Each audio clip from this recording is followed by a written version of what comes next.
ಸಮಾಜಶಾಸ್ತ್ರ, ವ್ಯವಹಾರಗಳ ಅಧ್ಯಯನ, ರಾಜ್ಯಶಾಸ್ತ್ರಕ್ಕೆ ಒಂದೊಂದು ಸುತ್ತು. ಒಂದು ತಂಡಕ್ಕೆ ನೇರ ಪ್ರಶ್ನೆ ಬಂದಾಗ 10 ಅಂಕ, ಅವ್ರು ಹೇಳಿದ ಮುಂದಿನ ತಂಡಕ್ಕೆ ಆ ಪ್ರಶ್ನೆ ಪಾಸ್ ಆದರೆ ಅವರಿಗೆ 5 ಅಂಕ ಕೊಡಲಾಗುತ್ತೆ. ಆಯ್ತಾ? ಇತಿಹಾಸದಲ್ಲಿ 2 ಸುತ್ತು 10 ಅಂಕ, ಭೂಗೋಳದಲ್ಲಿ 2 ಸುತ್ತು 10 ಅಂಕ, ಇನ್ನು ಉಳಿದ ಎಲ್ಲ ವಿಭಾಗಗಳಲ್ಲಿ ಒಂದೊಂದೇ ಸುತ್ತು 5 ಅಂಕ. ಆಮೇಲೆ ಕೇಳಿದ ತಕ್ಷಣವೇ ನೀವು ಉತ್ತರ ಕೊಡೋದಕ್ಕಿಂತ ನೀವು ಗುಂಪಿನ ಸದಸ್ಯರೆಲ್ಲ ಚರ್ಚೆ ಮಾಡಿ ಸರಿಯಾದ ಉತ್ತರವನ್ನು ಕೊಡಿ ಅಂತೇಳಿ ಹೇಳ್ತಾ ಈ ಒಂದು ರಸಪ್ರಶ್ನೆ ಕಾರ್ಯಕ್ರಮವನ್ನು ಶುರು ಮಾಡ್ತೇವೆ. ಈಗ ಮೊದಲಿಗೆ ಇತಿಹಾಸದ ಸುತ್ತು. ಇತಿಹಾಸದ ಸುತ್ತಿನಲ್ಲಿ 2 ಸುತ್ತುಗಳು ಬರ್ತವೆ. ಮೊದಲನೇ ಸುತ್ತಿನ ಮೊದಲ ಪ್ರಶ್ನೆ ಮಹಾತ್ಮ ಗಾಂಧೀಜಿ ತಂಡಕ್ಕೆ, ಎರಡನೇ ಕರ್ನಾಟಕ ಯುದ್ಧವನ್ನ ಕೊನೆಗಾಣಿಸಿದ ಒಪ್ಪಂದ. 30 ಸೆಕೆಂಡ್ಗಳ ಕಾಲಾವಕಾಶ. ಒಂದು ಪ್ರಶ್ನೆ ಉತ್ತರ ಕೊಡಲಿಕ್ಕೆ 30 ಸೆಕೆಂಡ್ಗಳ ಕಾಲಾವಕಾಶ. ಎರಡನೇ ಕರ್ನಾಟಕ ಯುದ್ಧವನ್ನ ಕೊನೆಗಾಣಿಸಿದ ಒಪ್ಪಂದ ಯಾವುದು? ತಪ್ಪು ಉತ್ತರ. ಎರಡನೇ ಕರ್ನಾಟಕ ಯುದ್ಧವನ್ನ ಕೊನೆಗಾಣಿಸಿದ ಒಪ್ಪಂದ, ಅಲ್ಲಿ 0 ಅಂಕ. ಎರಡನೇ ಕರ್ನಾಟಕ ಯುದ್ಧವನ್ನ ಕೊನೆಗಾಣಿಸಿದ ಒಪ್ಪಂದ ಯಾವುದು?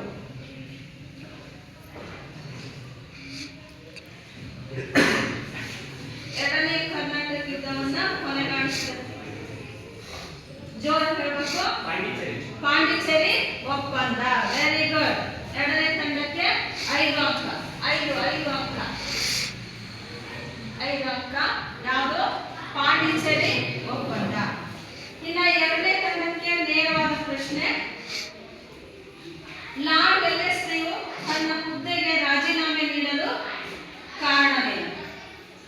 ರಾಜೀನಾಮೆ ನೀಡಿ ತನ್ನ ಸ್ವದೇಶಕ್ಕೆ ಮರಳುತ್ತಾನೆ, ಕಾರಣ ಏನು? ಲಾರ್ಡ್ ವೆಲ್ಲೆಸ್ಲಿಯು ತನ್ನ ಹುದ್ದೆಗೆ ರಾಜೀನಾಮೆ ನೀಡಿ ಸ್ವದೇಶಕ್ಕೆ ಹಿಂತಿರುಗಲು ಕಾರಣವೇನು?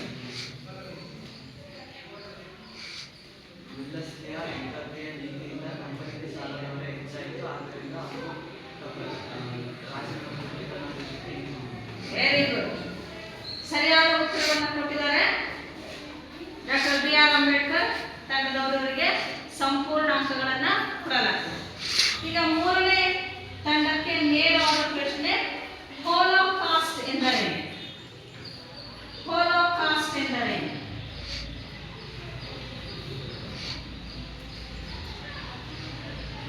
ಹೋಲೋಕಾಸ್ಟ್ ಎಂದರೇನು?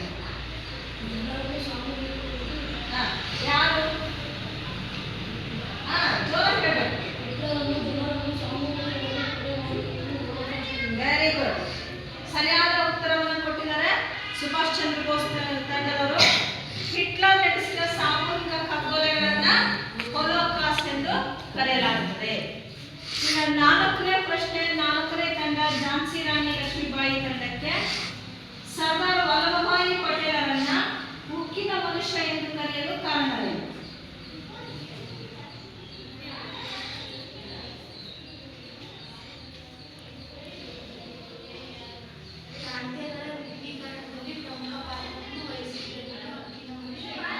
Very good.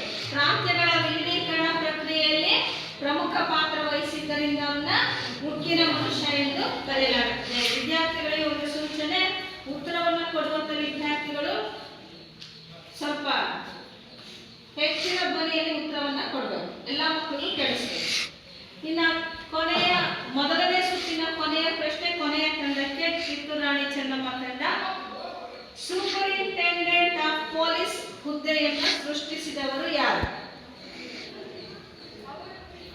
Superintendent of police SP ಹುದ್ದೆಯನ್ನ ಸೃಷ್ಟಿಸಿದವರು ಯಾರು?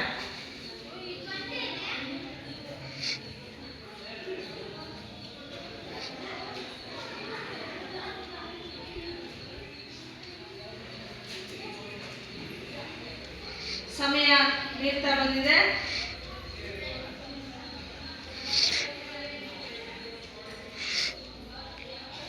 ಉತ್ತರ ಗೊತ್ತಿದ್ರೆ ಪಾಸ್ ಕೊಡ್ಬೋದು. ಪಾಸ್. ಆ ಪ್ರಶ್ನೆ ಒಂದನೇ ತಂಡಕ್ಕೆ ವರ್ಗಾವಣೆ ಆಗುತ್ತೆ. Lord Cornwallis. ಸರಿಯಾದ ಉತ್ತರ 5 ಅಂಕ. Lord Cornwallis. ಈಗ ಇತಿಹಾಸದ ಒಂದು ಸುತ್ತು ಮುಗಿತು. ಇತಿಹಾಸದ ಎರಡನೇ ಸುತ್ತು ಎರಡನೇ ತಂಡದಿಂದ ಆರಂಭ ಆಗುತ್ತೆ. ಎರಡನೇ ತಂಡದಿಂದ ಆರಂಭ ಆಗುತ್ತೆ, ಒಂದನೇ ತಂಡಕ್ಕೆ ಕೊನೆ ಆಗುತ್ತೆ. ರಾಜ್ಯ ಪುನರ್ವಿಂಗಡಣಾ ಕಾನೂನು ಜಾರಿಗೆ ಬಂದ ವರ್ಷ ಯಾವುದು? ರಾಜ್ಯ ಪುನರ್ವಿಂಗಡಣಾ ಕಾನೂನು ಜಾರಿಗೆ ಬಂದ ವರ್ಷ ಯಾವುದು?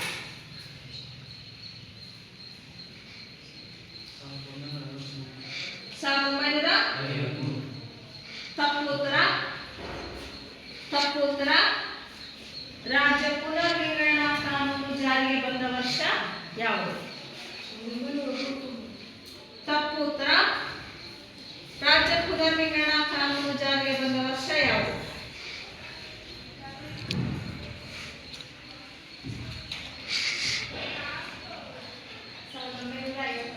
Very good. ಸರಿಯಾದ ಉತ್ತರ 1956. ಇನ್ನ ಎರಡನೇ ಸುತ್ತಿನ ಎರಡನೇ ಪ್ರಶ್ನೆ ಯಾವ ತಂಡಕ್ಕೆ? ಸುಭಾಷ್ ಚಂದ್ರ ಬೋಸ್ ತಂಡಕ್ಕೆ. ಅಭಿನವ ಕಾಳಿದಾಸ ಎಂಬ ಬಿರುದು ಯಾರದ್ದಾಗಿತ್ತು? ಯಾರು? ಬಸಪ್ಪ ಶಾಸ್ತ್ರಿಗಳು. ಸರಿಯಾದ ಉತ್ತರ. ಇನ್ನ ಝಾನ್ಸಿ ರಾಣಿ ಲಕ್ಷ್ಮೀಬಾಯಿ ತಂಡಕ್ಕೆ ರೈತವಾರಿ ಪದ್ಧತಿಯನ್ನ ಜಾರಿಗೆ ತಂದವರು ಯಾರು? ರೈತವಾರಿ ಪದ್ಧತಿಯನ್ನ ಜಾರಿಗೆ ತಂದವರು ಯಾರು? ಎಲ್ಲ ವಿದ್ಯಾರ್ಥಿಗಳು ಚರ್ಚಿಸಬೇಕು.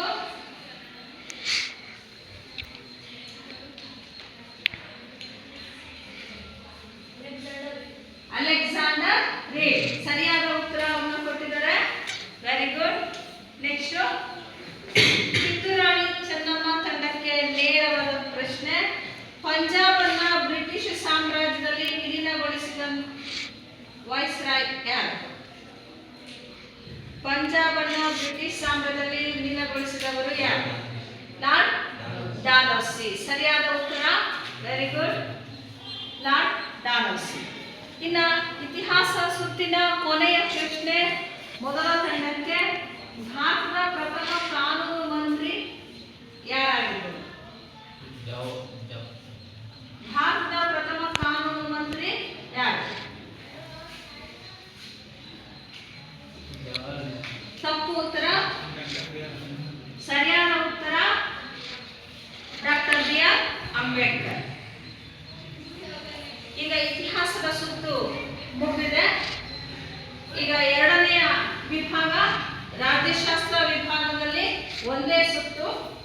ಅದನ್ನು ನಾನು ಮೊದಲನೇ ತಂಡ ಮಹಾತ್ಮ ಗಾಂಧೀಜಿಯಿಂದ ಆರಂಭಿಸ್ತಾ ಇದ್ದೀನಿ. ಮೊದಲ ಪ್ರಶ್ನೆ, ಕೋಮುವಾದ ಎಂದರೇನು? ಕೋಮುವಾದ ಎಂದರೇನು?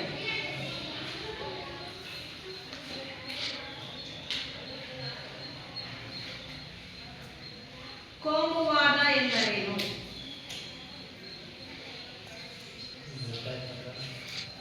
ತಪ್ಪಾದ ಉತ್ತರ. ಕೋಮುವಾದ ಎಂದರೇನು? ಜೋರಾಗಿ ಹೇಳಬೇಕು. ಸಮಾಜವನ್ನು ಧರ್ಮಗಳನ್ನಾಗಿ ವಿಭಜನೆ ಮಾಡಿ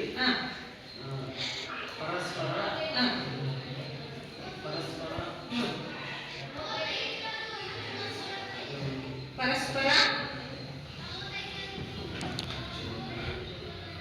ಸರಿಯಾದ ಉತ್ತರ ಕೊಡ್ತಾ ಇದೆಯಾ? ನೆನ್ಪು ಮಾಡ್ಕೋ. ಧರ್ಮದ ಆಧಾರದ ಮೇಲೆ ಸಮಾಜವನ್ನು ವಿಭಜಿಸಿ ಪರಸ್ಪರ ಎಂತ ಶಕ್ತಿ?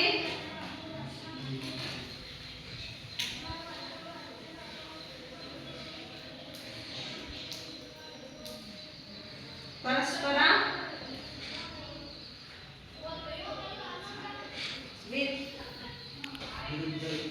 ವಿರುದ್ಧ ಹಿತಾಸಕ್ತಿಯನ್ನು ಬೆಳೆಸಿಕೊಳ್ಳುವುದೇ ಕೋಮುವಾದ. ಸರಿಯಾದ ಉತ್ತರ. ಇನ್ನ ಎರಡನೇ ಪ್ರಶ್ನೆ ನಿಮಗೆ, ಶಿಕ್ಷಣ ಮೂಲಭೂತ ಹಕ್ಕು ಎಂದು ಹೇಳಿದಂತಹ ಸಂವಿಧಾನದ ವಿಧಿ? ಶಿಕ್ಷಣ ಮೂಲಭೂತ ಹಕ್ಕು ಎಂದು ಹೇಳಿದ ಸಂವಿಧಾನದ ವಿಧಿ?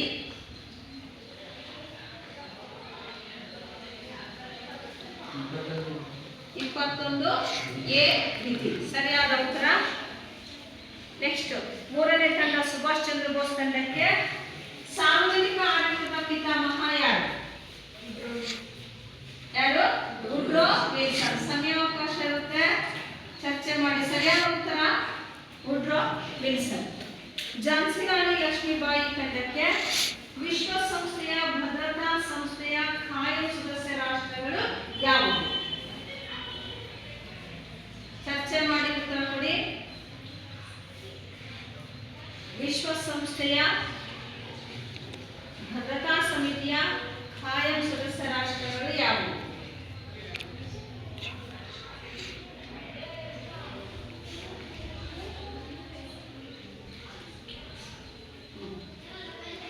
ಸಮಯ.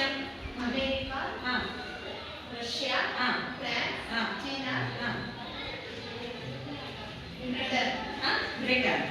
America, Russia, France, Britain, China. ಸರಿಯಾದ ಉತ್ತರ. Very good. ನೆಕ್ಸ್ಟ್ ಕೊನೆಯ ಪ್ರಶ್ನೆ, ಕೊನೆಯ ತಂಡ ಕಿತ್ತೂರು ರಾಣಿ ಚೆನ್ನಮ್ಮ ತಂಡಕ್ಕೆ ಸಾರ್ಕ್. ಸಾರ್ಕ್ನ ಕೇಂದ್ರ ಕಚೇರಿ ಇರುವುದು ಎಲ್ಲಿ? ಸಾರ್ಕ್ನ ಕೇಂದ್ರ ಕಚೇರಿ ಇರುವುದು ಎಲ್ಲಿ?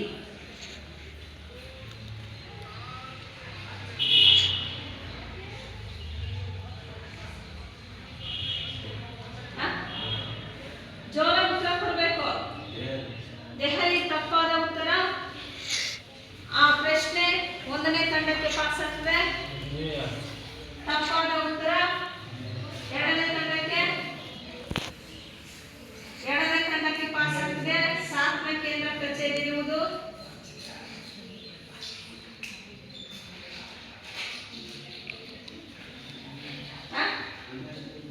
ತಪ್ಪಾದ ಉತ್ತರ. ತಪ್ಪಾದ ಉತ್ತರ. SAARC south Asian association regional cooperation Kathmandu. Very good. ನೇಪಾಳದ ಕಠ್ಮಂಡು. +5 ಯಾವ ತಂಡಕ್ಕೆ? ಸುಭಾಷ್ ಚಂದ್ರ ಬೋಸ್ ತಂಡಕ್ಕೆ.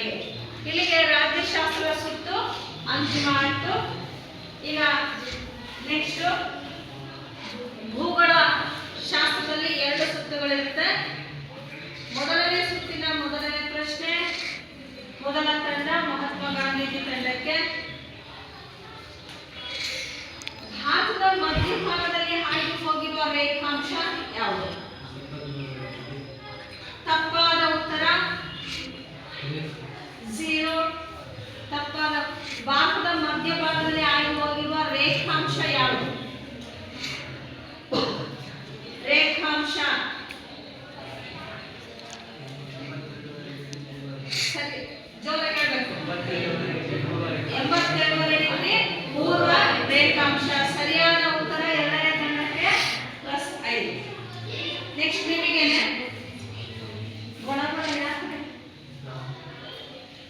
ಪರಿಸರ ಮಳೆಯನ್ನು ಕೇರಳದಲ್ಲಿ ಯಾವ ಹೆಸರಿನಿಂದ ಕರೆಯಲಾಗುತ್ತದೆ? ಪರಿಸರ ಮಳೆಗೆ ವಿವಿಧ ರಾಜ್ಯಗಳಲ್ಲಿ ವಿವಿಧ ಹೆಸರುಗಳಿದೆ. ಕೇರಳದಲ್ಲಿ ಯಾವ ಹೆಸರಿನಿಂದ ಕರೆಯಲಾಗುತ್ತದೆ? ಜೋರ ಕೊಡಬೇಕು ಉತ್ತರನ. ಮಾವಿನ ಕೊಯ್ಲು. ಸರಿಯಾದ ಉತ್ತರ. ಎರಡನೇ ತಂಡಕ್ಕೆ ಮಾವಿನ ಕೊಯ್ಲು. ನೆಕ್ಸ್ಟ್ ಮೂರನೇ ತಂಡಕ್ಕೆ ಸುಭಾಷ್ ಚಂದ್ರ ಬೋಸ್ ತಂಡಕ್ಕೆ ನೇರ ಪ್ರಶ್ನೆ. ಭಾರತ ಯಾವ ಮಾದರಿ ವಾಯುಗುಣವನ್ನು ಹೊಂದಿದೆ? ಭಾರತ ಯಾವ ಮಾದರಿಯ ವಾಯುಗುಣವನ್ನು ಹೊಂದಿದೆ?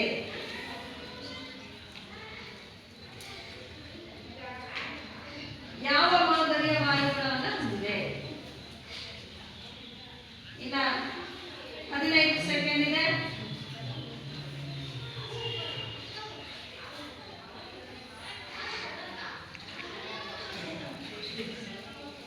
ಪಾಸ್ ಹೇಳಬೇಕು. ಪಾಸ್. ಈಗ ಝಾನ್ಸಿ ರಾಣಿ ಲಕ್ಷ್ಮೀಬಾಯಿ ತಂಡಕ್ಕೆ ಅದೇ ಪ್ರಶ್ನೆ. ಭಾರತ ಯಾವ ಮಾದರಿ ವಾಯುಗುಣವನ್ನು ಹೊಂದಿದೆ? ಉಷ್ಣವಲಯದ ಮಾನ್ಸೂನ್ ಮಾದರಿ. ಸರಿಯಾದ ಉತ್ತರ. Very good. ಉಷ್ಣವಲಯದ ಮಾನ್ಸೂನ್ ಮಾದರಿ ವಾಯುಗುಣವನ್ನು ಹೊಂದಿದೆ ಝಾನ್ಸಿ ರಾಣಿ ಲಕ್ಷ್ಮೀಬಾಯಿ ತಂಡಕ್ಕೆ. ಇನ್ನ 4ನೇ ಪ್ರಶ್ನೆ ಯಾವ ತಂಡಕ್ಕೆ?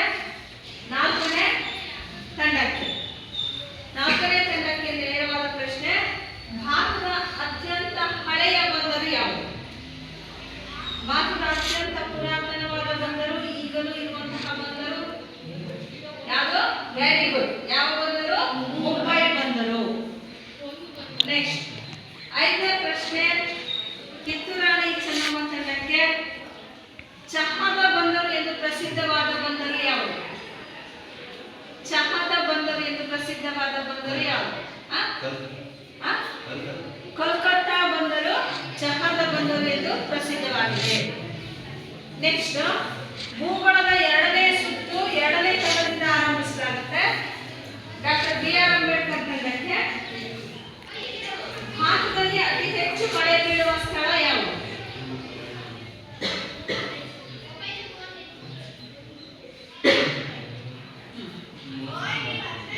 ಮೋಸಿನ್ರಾಮ್, ಮೇಘಾಲಯ ರಾಜ್ಯದ ಮೋಸಿನ್ರಾಮ್ ಸರಿಯಾದ ಉತ್ತರ. Very good. ಇನ್ನು 2ನೇ ಪ್ರಶ್ನೆ, ಸುಭಾಷ್ ಚಂದ್ರ ಬೋಸ್ ತಂಡಕ್ಕೆ ಬೆಂಗಳೂರನ್ನು ಭಾರತದ ಸಿಲಿಕಾನ್ ಕಣಿವೆ ಎಂದು ಕರೆಯುತ್ತಾರೆ, ಕಾರಣವೇನು? ಬೆಂಗಳೂರನ್ನು ಸಿಲಿಕಾನ್ ಕಣಿವೆ ಎಂದು ಕರೆಯಲು ಕಾರಣವೇನು?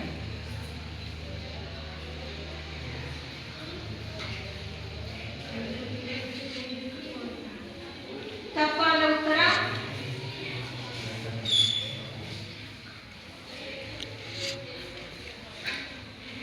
ಆ ಪ್ರಶ್ನೆ ಝಾನ್ಸಿ ರಾಣಿ ಲಕ್ಷ್ಮೀಬಾಯಿ ತಂಡಕ್ಕೆ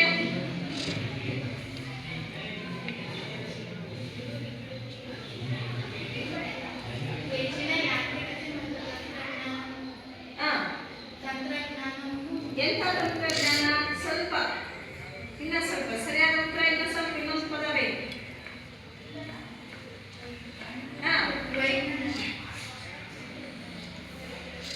ತಪ್ಪಾದ ಉತ್ತರ.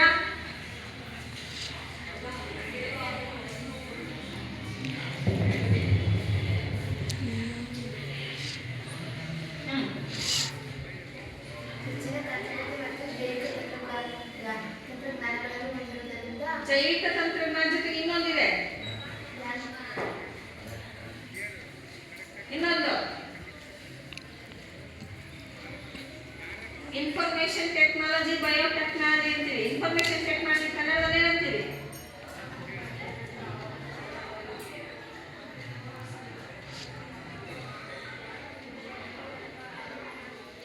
ಆ ಪ್ರಶ್ನೆ 1ನೇ ತಂಡಕ್ಕೆ ಪಾಸ್ ಆಗ್ತದೆ. ಮಾಹಿತಿ ತಂತ್ರಜ್ಞಾನ ಹೆಚ್ಚಾಗಿ ಬಳಕೆ ಆಗೋದ್ರಿಂದ, ಮಾಹಿತಿ ತಂತ್ರಜ್ಞಾನಗಳಲ್ಲಿ ಹೆಚ್ಚು ಕಂಪನಿಗಳು ಇರೋದ್ರಿಂದ ಅದನ್ನ ಸಿಲಿಕಾನ್ ಸಿಟಿ ಅಂತೇಳಿ ಕರೆಯಲಾಗುತ್ತೆ. ಈಗ ನೆಕ್ಸ್ಟ್ ನಿಮಗೆ, ಇತ್ತೀಚೆಗೆ ಅಭ್ರಕದ ಬೇಡಿಕೆ ಕುಸಿಯುತ್ತಿರಲು ಕಾರಣವೇನು? ಅಭ್ರಕದ ಬೇಡಿಕೆ ಕುಸಿಯುತ್ತಿರಲು ಕಾರಣವೇನು?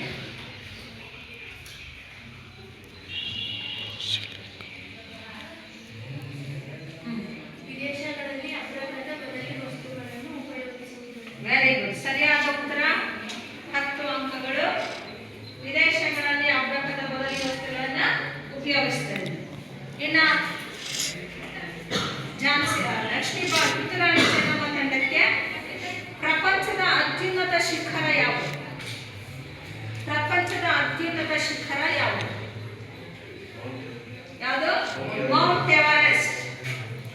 ಇನ್ನು ಭೂಗೋಳದ ಕೊನೆಯ ಪ್ರಶ್ನೆ 1ನೇ ತಂಡಕ್ಕೆ ತುಂಗಭದ್ರಾ ಜಲಾಶಯದ ಮತ್ತೊಂದು ಹೆಸರೇನು? ತುಂಗಭದ್ರಾ ಜಲಾಶಯದ ಮತ್ತೊಂದು ಹೆಸರೇನು?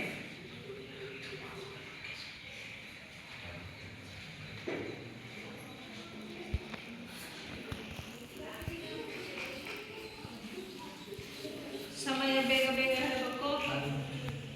ತಪ್ಪಾದ ಉತ್ತರ. Very good. ಪಂಪ ಸಾಗರ. ಇಲ್ಲಿಗೆ ಭೂಗೋಳದ ಸುತ್ತು ಮುಗಿತು. ಇನ್ನು ಸಮಾಜಶಾಸ್ತ್ರದ ಸುತ್ತು. ಸಮಾಜಶಾಸ್ತ್ರದ 1ನೇ ಸುತ್ತಿನ 1ನೇ ಪ್ರಶ್ನೆ ಮೊದಲ ತಂಡಕ್ಕೆ, ಮಹಾತ್ಮ ಗಾಂಧಿ ತಂಡಕ್ಕೆ, ಸಾಮಾಜಿಕ ಸ್ತರ ವಿನ್ಯಾಸ ಎಂದರೇನು?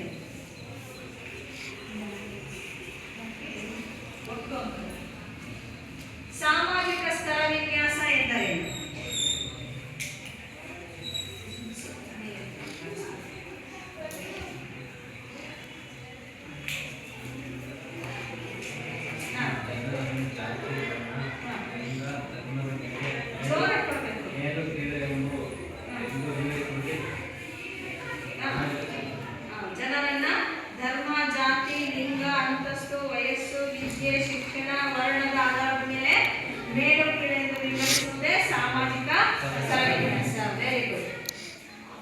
ಇನ್ನು ನೆಕ್ಸ್ಟ್ ಪೂರ್ವಾಗ್ರಹ ಎಂದರೇನು?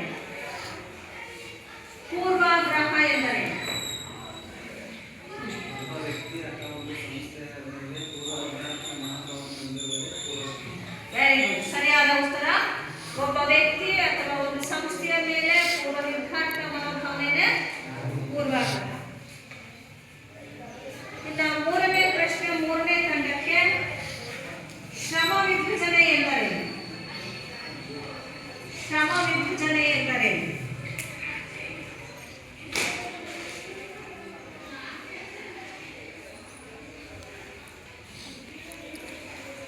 ಒಂದು ಕೆಲಸವನ್ನು ಹಲವಾರು ಜನರು ಹಂಚಿಕೊಂಡು ಮಾಡುವುದೇ ಶ್ರಮ ವಿಭಜನೆ.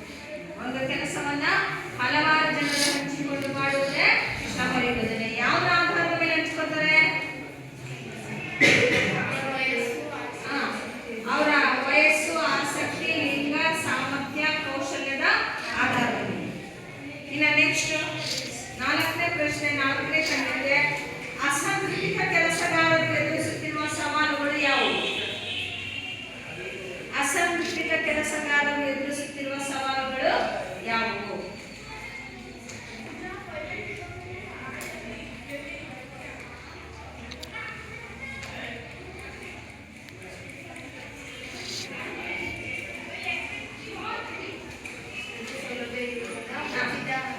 ಉಚಿತ ವೈದ್ಯಕೀಯ ಸೌಲಭ್ಯಗಳಿಂದ ಕಡಿಮೆ ಕೂಲಿ, ಕೆಲಸಕ್ಕೆ ಭದ್ರತೆ ಇರುವುದಿಲ್ಲ, ವೆರಿ ಗುಡ್. ಸರ್ಕಾರದ ನೀತಿಯಿಂದ ಇರೋಲ್ಲ, ಅವರಿಗೆ ಭದ್ರತೆ ಇರೋಲ್ಲ. ಎಲ್ಲವೂ ಸರಿ. ಸರಿಯಾದ ಉತ್ತರ, ಸಂಪೂರ್ಣ ಅಂಕಗಳಿವೆ. ಇನ್ನು ಕೊನೆಯ ಪ್ರಶ್ನೆ, ಐದನೇ ತಂಡಕ್ಕೆ ಕಿತ್ತೂರಾಣಿ ಚೆನ್ನಮ್ಮ ತಂಡಕ್ಕೆ ಬಾಲಕಾರ್ಮಿಕರು ಎಂದರೆ ಯಾರು? ಬಾಲಕಾರ್ಮಿಕರು ಎಂದರೆ ಯಾರು?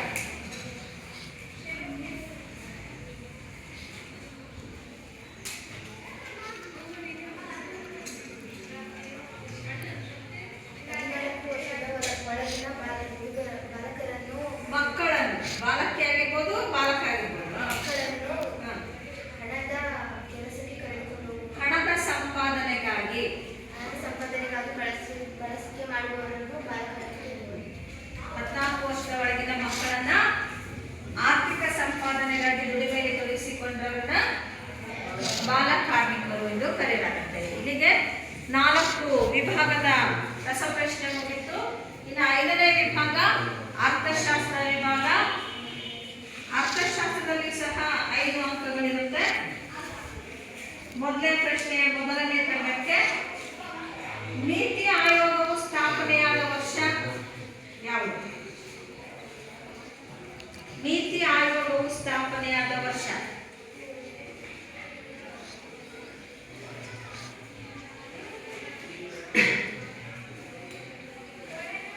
ಸಮಯ ಇನ್ನು 15 ಸೆಕೆಂಡ್ ಇದೆ.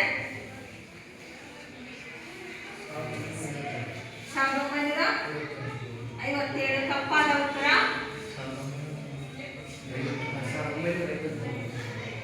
ತಪ್ಪಾದ ಉತ್ತರ. ಆ ಪ್ರಶ್ನೆ 3ನೇ ತಂಡಕ್ಕೆ ಪಾಸ್ ಆಗ್ತಿದೆ. ನೀತಿ ಆಯೋಗವು ಸ್ಥಾಪನೆಯಾದ ವರ್ಷ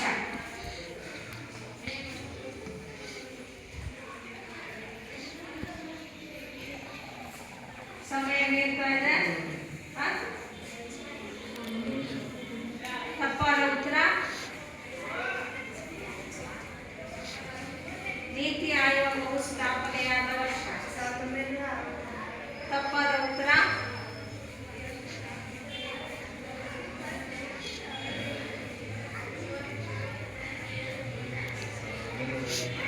ತಪ್ಪಾದ ಉತ್ತರ.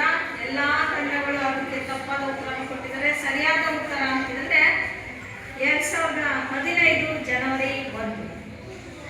2015 ಜನವರಿ 1. ಇನ್ನು 2ನೇ ಪ್ರಶ್ನೆ, 11ನೇ ಪಂಚವಾರ್ಷಿಕ ಯೋಜನೆ ಯಾವುದಕ್ಕೆ ಪ್ರಾಮುಖ್ಯತೆಯನ್ನು ನೀಡಿದೆ? 11ನೇ ಪಂಚವಾರ್ಷಿಕ ಯೋಜನೆ ಯಾವುದಕ್ಕೆ ಪ್ರಾಮುಖ್ಯತೆ ನೀಡಿದೆ? ತಪ್ಪಾದ ಉತ್ತರ. 3ನೇ ತಂಡಕ್ಕೆ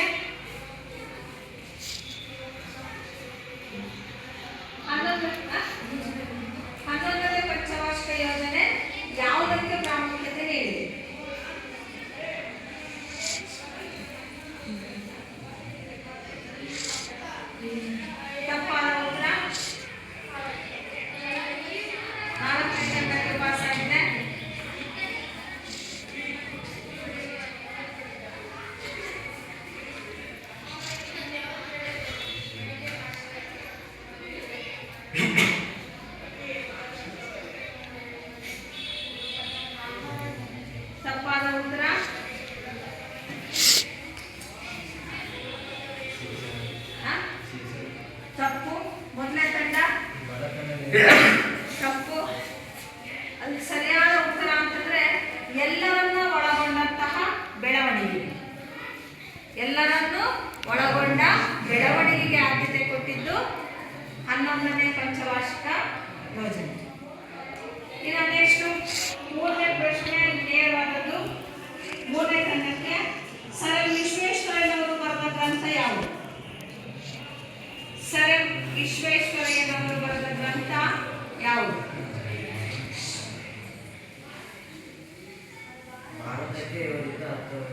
ವೆರಿ ಗುಡ್. ಭಾರತಕ್ಕೆ ಯೋಜಿತ ಅರ್ಥವ್ಯವಸ್ಥೆ ಗ್ರಂಥವನ್ನು ಬರೆದವರು ಯಾರು? Sir M Visvesvaraya. ಅದಕ್ಕೆ ಅವ್ರನ್ನೇನಂತ ಕರಿತೀವಿ? ಎಂತಹ ಪಿತಾಮಹ? ಭಾರತದ ಅರ್ಥವ್ಯವಸ್ಥೆಯ ಪಿತಾಮಹ.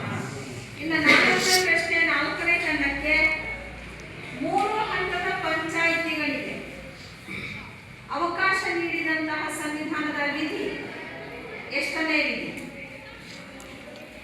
3 ಹಂತದ ಪಂಚಾಯಿತಿಗಳು: ತಾಲೂಕು ಪಂಚಾಯಿತಿ, ಜಿಲ್ಲಾ ಪಂಚಾಯಿತಿ, ಗ್ರಾಮ ಪಂಚಾಯಿತಿ. ಈ 3 ಪಂಚಾಯಿತಿಗಳಿಗೆ ಅವಕಾಶ ನೀಡಿಕೊಟ್ಟ ಸಂವಿಧಾನದ ವಿಧಿ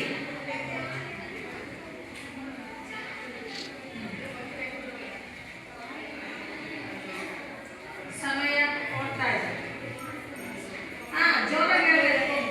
73ನೇ ವಿಧಿ ಸರಿಯಾದ ಉತ್ತರ. ಗುಡ್. 73ನೇ ವಿಧಿ. 5ನೇ ಪ್ರಶ್ನೆ 5ನೇ ತಂಡಕ್ಕೆ ಕೇಂದ್ರ ಸರ್ಕಾರದ ಆಯವ್ಯಯವನ್ನು ಲೋಕಸಭೆಯಲ್ಲಿ ಮಂಡಿಸುವವರು ಯಾರು?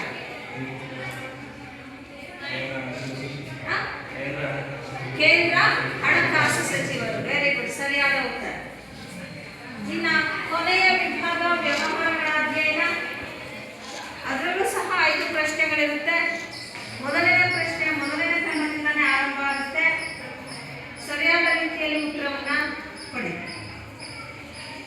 ಭವಿಷ್ಯದ ಅವಶ್ಯಕತೆಗಳಿಗೆ ತಿಂಗಳು ತಿಂಗಳು ವ್ಯವಸ್ಥಿತವಾಗಿ ಹಣವನ್ನು ಜಮಾ ಮಾಡೋದಕ್ಕೆ ಇರುವಂತಹ ಖಾತೆ ಯಾವುದು? ಭವಿಷ್ಯ ಅಂತ ಬಂದ ತಕ್ಷಣ ನಿಮಗೆ ಗೊತ್ತಾಗಬೇಕಲ್ಲ. ಭವಿಷ್ಯತ್ತಿನ ಉದ್ದೇಶಗಳಿಗೆ ತಿಂಗಳು ತಿಂಗಳು ವ್ಯವಸ್ಥಿತವಾಗಿ ಉಳಿತಾಯ ಮಾಡಲು ಸೂಕ್ತವಾದಂತಹ ಖಾತೆ.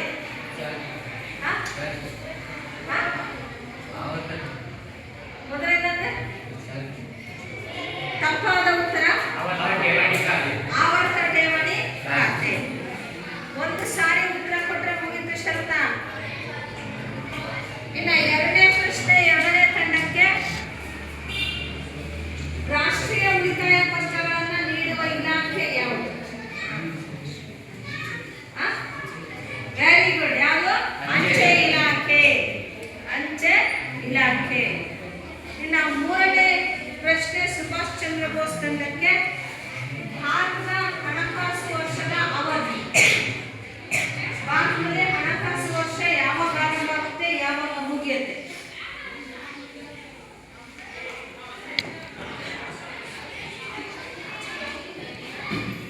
ಯಾವಾಗ ಆರಂಭ ಆಗುತ್ತೆ, ಯಾವಾಗ ಮುಗಿಯುತ್ತೆ? ಸಮಯ ಹೋಗ್ತಾ ಇದೆ. ಭಾರತದಲ್ಲಿ ಹಣಕಾಸು ವರ್ಷದ ಅವಧಿ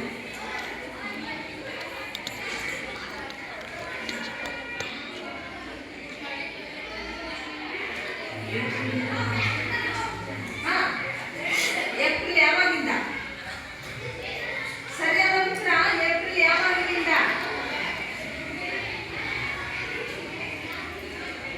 ಪಾಸ್ ಕೊಡಬೇಕು. ನನಗೆ ಡೇಟ್ ಬೇಕು ತಾನೆ. ತಪ್ಪಾದ ಉತ್ತರ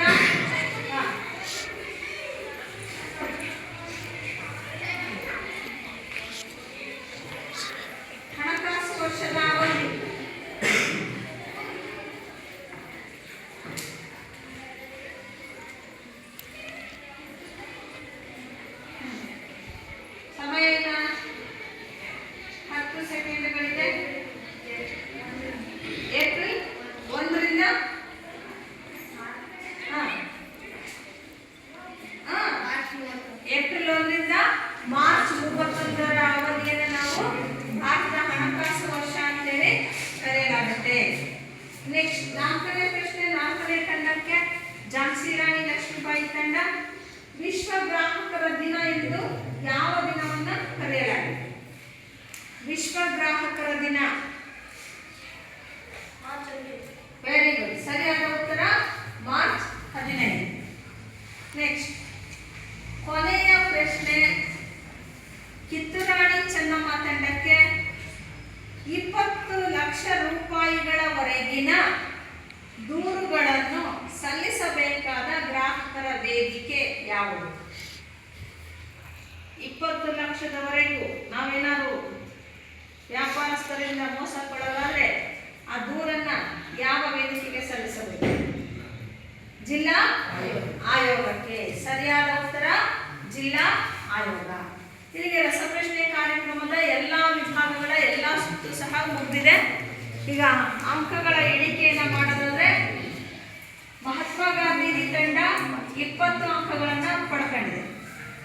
ಮಹಾತ್ಮ ಗಾಂಧೀಜಿ ತಂಡ 20 ಅಂಕಗಳನ್ನ, ಅಂಬೇಡ್ಕರ್ ತಂಡ 20,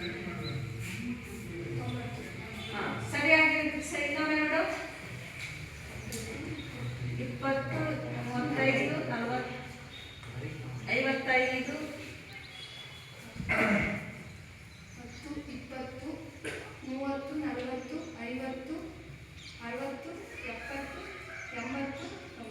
90.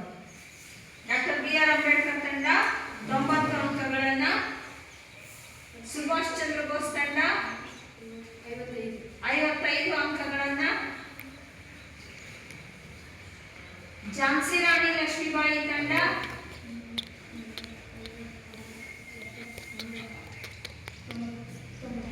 95 ಅಂಕಗಳನ್ನು ಪಡೆದುಕೊಂಡಿದೆ. ಝಾನ್ಸಿ ರಾಣಿ ಲಕ್ಷ್ಮೀಬಾಯಿ ತಂಡ, ಕಿತ್ತೂರಾಣಿ ಚೆನ್ನಮ್ಮ ತಂಡ 60 ಅಂಕಗಳನ್ನು ಪಡ್ಕೊಂಡಿದೆ. ಇದರಲ್ಲಿ ಈ ಒಂದು ರಸಪ್ರಶ್ನೆ ಕಾರ್ಯಕ್ರಮದಲ್ಲಿ ಮೊದಲ ಸ್ಥಾನವನ್ನು ಪಡೆದಿರುವಂತಹ ತಂಡ ಝಾನ್ಸಿ ರಾಣಿ ಲಕ್ಷ್ಮೀಬಾಯಿ ತಂಡ ಮೊದಲ ಸ್ಥಾನವನ್ನು ಪಡ್ಕೊಂಡಿದೆ. ಇನ್ನು 2ನೇ ಸ್ಥಾನವನ್ನ ಡಾಕ್ಟರ್ BR ಅಂಬೇಡ್ಕರ್ ಅವರ ತಂಡ 90 ಅಂಕಗಳನ್ನು.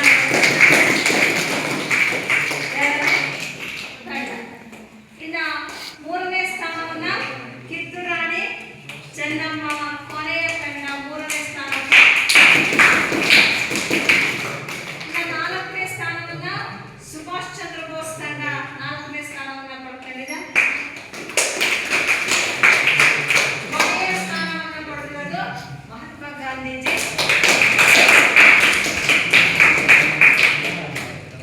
ಇಲ್ಲಿಗೆ ರಸಪ್ರಶ್ನೆ ಕಾರ್ಯಕ್ರಮದ ಎಲ್ಲ ಸುತ್ತುಗಳು ಮುಗಿದಿದೆ. ಇನ್ನೊಮ್ಮೆ ರಸಪ್ರಶ್ನೆ ಕಾರ್ಯಕ್ರಮವನ್ನು ಮಾಡಿದಾಗ 2 ಅಂಕದ ಪ್ರಶ್ನೆಗಳಿಗೆ ನಾವು ರಸಪ್ರಶ್ನೆ ಕಾರ್ಯಕ್ರಮವನ್ನು ಮಾಡೋಣ. ಆ ನಿಟ್ಟಿನಲ್ಲಿ ಎಲ್ಲರೂ ಸಹ ಅಧ್ಯಯನಶೀಲರಾಗಬೇಕು. ಪರೀಕ್ಷೆ ಸಮೀಪ ಆಗ್ತಾ ಇದೆ. ಎಲ್ಲ ಗುಂಪಿನ ಎಲ್ಲ ಸದಸ್ಯರು ಸಹ ಇದರಲ್ಲಿ ಸಕ್ರಿಯವಾಗಿ ಪಾಲ್ಗೊಳ್ಬೇಕು. ಜಾಣ ಮಕ್ಕಳು ಹೇಳ್ಕೊಡ್ತಾರೆ ಅಂತ ಕೂರೋದಲ್ಲ, ಎಲ್ಲ ಮಕ್ಕಳು ಸಹ ನಾವು ಕಲ್ತ್ಕೊಂಡ್ ಬರ್ತೀವಿ, ನಾವೇ ಸ್ವತಃ ಹೇಳ್ತೀವಿ ಅನ್ನೋ ರೀತಿಯಲ್ಲಿ ಶೈಕ್ಷಣಿಕವಾಗಿ ನೀವು ಅಭಿವೃದ್ಧಿಯನ್ನು ಹೊಂದಲಿ ಅಂತೇಳಿ ಇಂಥ ಕಾರ್ಯಕ್ರಮಗಳನ್ನ ಮಾಡ್ತಾ ಇದ್ದೀವಿ. ಸರಿ, ನಾಳೆ 2 ಅಂಕದ ಪ್ರಶ್ನೆಗಳಿಗೆ ನಾವು ರಸಪ್ರಶ್ನೆ ಕಾರ್ಯಕ್ರಮವನ್ನ ಮಾಡೋಣ. ಸರಿಯಪ್ಪ, ಎಲ್ಲ ಭಾಗವಹಿಸಿದ ಎಲ್ಲ ವಿದ್ಯಾರ್ಥಿಗಳಿಗೂ ಅಭಿನಂದನೆಗಳು.